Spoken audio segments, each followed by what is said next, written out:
I'm excited to just pick your brain about a couple things, Gab. Wow, I'm so stoked. Right on.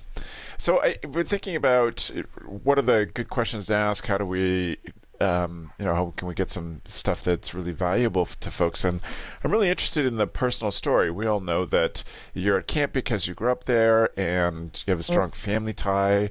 We know that your parents, insisted that you try other camps and know the camp world. But, I wonder for you, what do you think the biggest lessons are that you've taken from your time as a camp director? Mm. What are the big? Oh my gosh, it's so funny because you're just in. Who I am is a camp has raised me in a way. But I was talking to a friend of mine who's just started teaching, and she's struggling, and she's just nervous that she's going to mess up these kids' lives. This is it's just like, if I mess up, their lives are over. And I'm like, I really understand. It's a little dramatic, but yeah, yes. I understand what you mean. And I told her, and she asked me, do you have any advice? And I said, well, I remember when I started directing about 15 years ago, and I have no regrets, but I can enjoy it a lot more now that I'm older because I have the experience. But one of the main reasons it wasn't because I made so many mistakes, which I did, but a lot of things I took on as they're my own responsibilities. So if somebody was depressed at camp, I thought that was my role to fix that. If they're having issues with their family, I thought that was my role, or it was my fault, basically. And what I realized now that I'm older was that no matter what these people were going through, they were going to go through regardless if I was there or not. So I can have a little bit more of a separation from that, and I find that really transcends in my personal life as well. But on the flip side, I also know what I can do. Yeah. Where do I have the power to change things, and where I don't have the power to change things. And for me, that just makes me a happier adult, basically. Right. Just that feeling of understanding your own power. Yeah. Yeah. Right on. Control, Yeah. What can you control and what can't you control? Yes. It makes you feel a little bit better about things. Right. That's awesome. I get that. Do you find, or for you, was there one significant lesson from the 2017 season? I've had a lot of time to think about it now and process, but. Yeah, I'm trying to think. I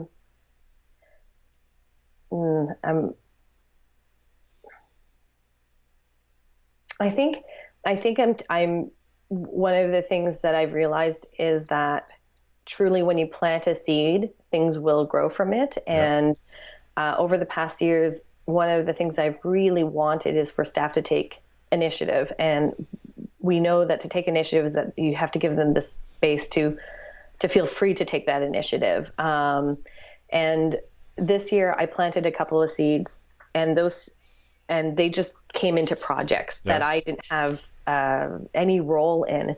But I'm like, in my my own life, I am a teary-eyed person. I watch a Heritage Canada commercial, and I'm like, I have tears in my eyes. But at camp, I'm a little bit not on purpose, but stoic maybe. And I planted a seed with one of my staff members. She took it upon herself to learn a song. She wanted to teach it to the rest of the staff. And they presented it to me as just like, this is what we worked on. We thought you'd like to, hear this. And I lost it. I just cried my little face off. But the reason why was because that's what you want at camp. You don't want everything to stem from you. You want it to stem from other people and make it their own. And for me this year, it's just inspired me for next year to try to create the most space as possible so that my team can do what they do. And it's very motivating. Yeah. I certainly know that's a lesson that I loved about being camp director too. I've told the story on the podcast about how I got in a fight with a board member who thought that I should always be the one leading every single song. That I should be up there with my guitar leading everything. And I said, I don't believe that's my job. And it was quite a fight. But it's just that moment when you're like, no, my job is to set people up to do their own thing. Like, I'm here to push them and do whatever it takes. So that's awesome. Yeah. I really like that. I'm curious to know, what was the thing that you saw, or what were you looking for that made you encourage that person to do something on their own? Well, I think I run an all girls camp, and there's a lot of issues that we sort of tiptoe around. And, we talk about independence and creating a safe space for girls to make mistakes, et cetera, et cetera. And I still haven't struck a balance on how to talk about world issues or just in-house issues with my team. As much as possible, we try to, but how do we reflect those conversations without imposing somebody's judgment on them? And so basically, I just started to become a little bit more transparent about some of the issues that I was moved by, and I encouraged people to share their issues. And this particular song was a quiet, written by Milk, and she sang right. it at the Women's March. Rally, yeah. It was fantastic. I was so moved by it. It was just women coming together and singing the song, and I was just like, this is beautiful. And I've noticed that the more that I'm myself with my staff and transparent, the more I think they can do the same. And I am not a singer by any means. I sing as well as the person that's standing next to me. Right. I just follow people's tunes. And our camp, they just sing all the time. And I said, this is a song I found really inspiring. And I said, if anybody wants to bring this to camp, I want to do it well. But if somebody wants to bring it to camp, I would support you. I'd give you the space, the time, whatever you need. And this 17-year-old Anya Fiedler, during one of our trainings, she went back home because she couldn't come to the full training because she's in high school. And so it was one of those boot camp trainings. And she went back home and she composed it sort of the way she wanted to, what she thought sounded beautiful. And then she approached a bunch of friends who are, French speaking, and they translated part of it. And then they asked for some time to teach it to the rest of everybody. And I think for me that, I don't even know if I'm answering your question at all, but for me, this was, that was something that was very special. I don't think I answered your question. I don't even remember your question. No, but I'm glad we came up with, and I'm glad to hear the more detail about the story. The question was, what did you see in her that you encouraged her? Or what were you looking for to say, here's somebody who could take on something? Honestly, I honestly see that. I think everybody can take on something, to be honest. And I really do. Anybody that I meet, I feel like they can take on something as long as it's something that they're passionate about. And I think that's why I've been bringing up my passions, because maybe it clicks with somebody and maybe it inspires them to talk about their passions. And so, but really, I honestly, when I meet people, I'm like, oh, they could do this. What can I do to help them do that? Yeah. Okay. And plus, you said you sort of put it out as general, like, this is what I'm looking for if somebody's interested. That's good. Yeah. That's great. Well, and I think it's a real testament to what happens at Warrow that she would feel comfortable as a high schooler saying, I can do some of these things. I know, and it really got me so excited. I was like, okay, look at this. There's a reason why I cried. I was very happy that people are starting to feel comfortable to put themselves out there like that. Right. What was the sort of, do you have a moment like that in your camp past where someone pushed you and you just took a deep breath and jumped in? Yeah, 100%. I had one of my counselors, Holly Hyabine. She was all over the place as a person. She's, she worse than me. She would, walk in one direction and we're supposed to be going in another direction. But what she did extremely well was that she was able to see you as you, even when you think you're being seen and you're hiding yourself, in a group of people and you're acting a certain way because you think that's how people want you to act. She was able to see, oh, this person's uncomfortable right now. And I didn't even realize, but I was going on a 5-day canoe trip, and she was just coming back from a canoe trip. So it was going to be like 8 days that I was going to have or see my counselor. And she had anticipated that was going to be hard for me. And I didn't think it was, but she wrote me these notes for when I was on my canoe trip. So every day I got to open up a letter. Yeah. And she had these amazing questions. And it really got me to think about stuff that I hadn't thought about. Some were funny, some were really sincere, but they were really tailored to me. And it just created a space where I could connect to myself, and she created a space where I was welcomed. And this is a place where I grew up, but it was sincerely one of the first times I felt that way. And I was 14 years old. I knew she was there no matter what. So that sort of piece really opened the door for me to try to keep looking in and saying, what am I excited about? What am I passionate about? Is there a space for me here? Right. So that, it had an impact. It changed you in a way by the sounds of it. Mm-hmm. I think that I didn't realize that when I was in social groups, I was a very anxious individual.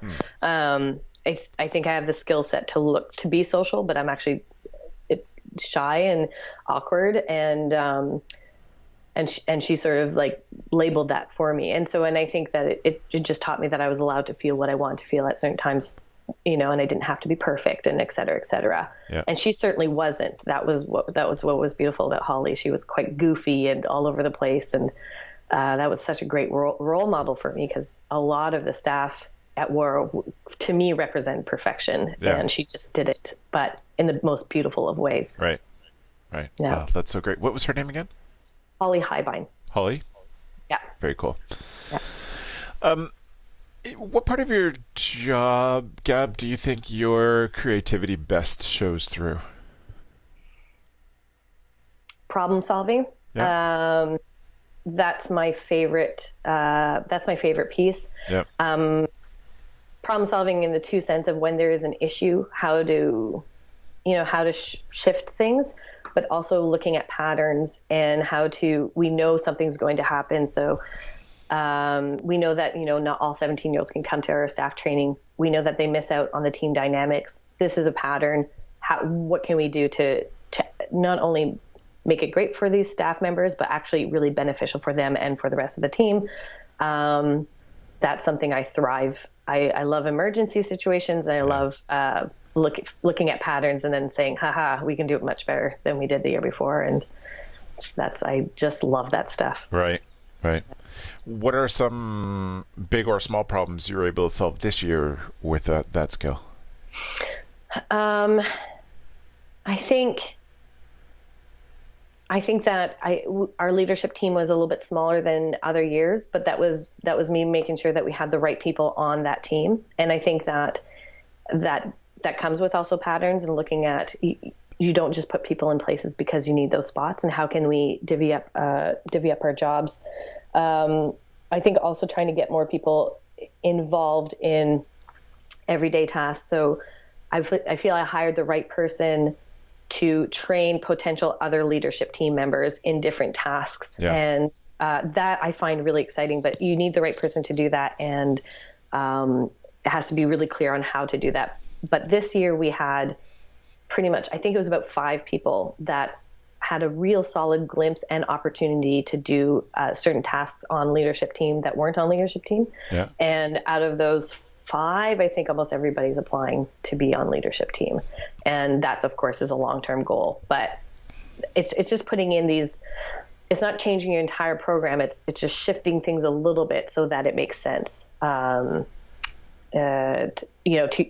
your organization at that time, and looking at the short-term and the long-term gain. Right. Very cool. Yeah.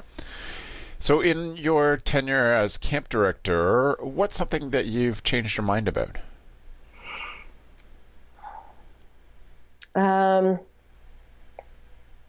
Like so many things. Yeah. Like everything. Nothing like stands out. I do realize that that camp staff tend to use camp as almost like a therapy session. Mm-hmm. And when I was younger, I would really create sort of time and space for that to happen, but I'm not a therapist. And so now it's really about creating those boundaries of making sure that what they're sharing, what they're expressing continuously like pertains to the job and the impact of the job, and doesn't mean that they can't tell that something happened at home and saying that that's difficult. But I certainly defer staff members to therapists so much more, and we have a social worker that works with us, which is great. but I think that the same way that I run sessions, when it comes to bullying or abuse, to create a space for staff members if they want to talk about their own personal issues afterwards and not within that realm. But I remember when I was younger, it was a lot more in those sessions, a lot more people saying when I was bullied, and they'd get into it and almost be like an afternoon therapy session. And it's just like, this is important to acknowledge that this impacts you, and how it impacts you is going to impact your campers. And so we have to separate those two. And if this is something that's causing issues on a daily basis for you, then it's probably very important that you seek a therapist. Yeah. And I think it's taking those things seriously. But I know there's so many things that I believe much differently, but doesn't come right to me. Right. No. So maybe try to pick some themes out of that. If it's not specifics, what are the sorts of kinds of things, or what elements of the job have you changed your mind about? Like, what do you mean? Can you give me an example? Well, I love examples. Yeah, fair enough. Well, I mean, your example there was just talking about how you deal with staffing with issues. Like, this is important. This is very important to us, but we have, I'm not the tool for this. So you've set that boundary. Is it around, I don't know, the way the day at camp runs, or you've changed your mind about the way, I don't know, if there's some other parts of staffing or the way you do hiring, or... Yeah, I think, yes. I mean, just doing these podcasts, I'm always changing how I do things. Right. I listen to what you have to say, and Joe and Dan, and I'm constantly saying, okay, we need to adjust this. We need to adjust this. I think for me, the bigger thing that I'm looking at right now is our camp schedule. Yeah. It's very packed. We do have like a little bit of free time here and there, but I want to see what can we do to shift this. And I'm realizing more and more our camp schedule is getting more and more packed, just because families want their kids to write home. So we're creating a time for them to write home, but we don't want to take away from this and this. And just seeing how much pressure we're putting on our staff and our campers with the schedule that we have. Mm-hmm. What can we do to lessen that, but also to make it still engaging in a space for kids where they're not just sitting and, feeling anxious. And I'm fine with a little bit of anxiety, but I'm not okay with them not having the tools to do what they need to do. I do know that my staff, one of our things that we really struggle with is free play. Yeah. I've worked with co-ed teams. I've worked with, all girls teams, and I definitely notice a difference in free play. Whereas when there's a co-ed team, it comes a little bit easier. And with girls, it's usually a little bit of a social anxiety thing, like to ask somebody, do you want to do this? There's a little bit of that anxiety.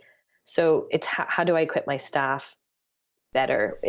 And I think that's one of the reasons why our schedule is so packed. Everybody's so comfortable with such a packed schedule, but I want to lessen that. So that's something that I'm looking at, and that's something that I'm interested in because of Stomping Ground. It's really paying attention to other camps and what they're doing. Yeah. But that's something that's in my head because we've always done it that way. It's not questioned, and so now I've changed already a couple of things in the schedule, but I want to do more. Right. Yeah. Right. Do you think you have things that you see as changes that the industry is going to have to face or needs to face, or just sort of trends that are coming up that you're keeping an eye on? Yeah, I think our world is shifting in awareness quite rapidly. I think because of the Me Too campaign, I think because of, cultural appropriation, I think because of creating a space that's equally safe for boys and girls and not just one of the genders. There's a lot, the LGBTQ community, there's a lot of discussion and that's happening. And there's a lot of terminology that's out there. I think camps need to be up to date with the ever-changing culture of our society. And I'm certainly not, I try to keep up as much as possible, but I have surrounded myself with people that are in political science that are at the forefront of that. And I think camps we cannot look like we're behind in this. just at least understanding it doesn't mean you have to change your camp, but you do need to know what those conversations are. And that's a lot to keep up on. I know you listen to a lot of podcasts, and that's one of your way of keeping up, but information and how our society is growing and becoming more aware is something that camps are really going to need to focus on. Right. Cool. So my last question then, Gab, is if somebody was somebody's considering or just newly into the job as camp director, what would be your best advice for them? If they're considering to get into camp, I would say work for camps and go to conferences. That's always my advice for people that are like, especially I don't know if this happens with you, Travis, but probably per year I get 2 or 3 calls from people that know me, and they're in their mid-50s and they want to start a camp. They have property and they're excited. And I say, that's great. You should probably go work for a camp. And they're like, I'm ready though now. And I'm like, but you were a camp counselor when you were 17, 18, 19. I am very weary of people that dabble and don't take it full on. And I've said this so many times, but good intentions doesn't mean good results, and you are in charge of people. So when they're like just excited to provide a safe place, I'm like, a safe place takes a ridiculous amount of knowledge and work and energy. If they're already in camp, then my advice is, and they're starting, as a young to the job camp director, my advice would be to get as much information about the organization that you're working with, what's worked, what hasn't worked, and start building those relationships, that trust, and be vulnerable as well as be confident, saying like, I don't know this, please teach me. But I actually am hired because of X, Y, and Z. Let them know what you're capable of. That's really important, but you also have to let them tell you what they're great at. Yeah. Very cool. Well, and go to conferences. Yes, go to conferences. Absolutely. Yeah, you need to meet people and talk about things. Yeah. Yeah, because you need to have those discussions that happen just sitting on a bench outside of a room. You can find some people, kindred spirits, in some small part of a discussion. Yeah, and you feel better because a lot of the times you're like, I suck at what I'm doing, because you're all by yourself at the office, and then you hear 4 or 5 other people being like, this really stressed me out because of my chef quit halfway through, and you're like, what? That happens to other people? It's really helpful to just, you're just like, don't worry, you're doing a good job. Other people are struggling too. So it's helpful to hear that. It is. I agree. Well, Cap, thanks for sharing and being so open. Thanks for years of sharing on behalf of the camp community. I'm grateful that you're committed to this and to Camp Code, and that you're so open with us about things you love, things you struggle with, all the parts of the job. I can't tell you how much this has given to me, and I'm so grateful for, like I've said before, working with the 3 of you. It's been always a pleasure, and then just people that I meet at conferences, I've heard the podcast. It's so nice to connect with people that way. So the pleasure is all mine. Right on. Thanks, Gab. Thanks so much, Travis.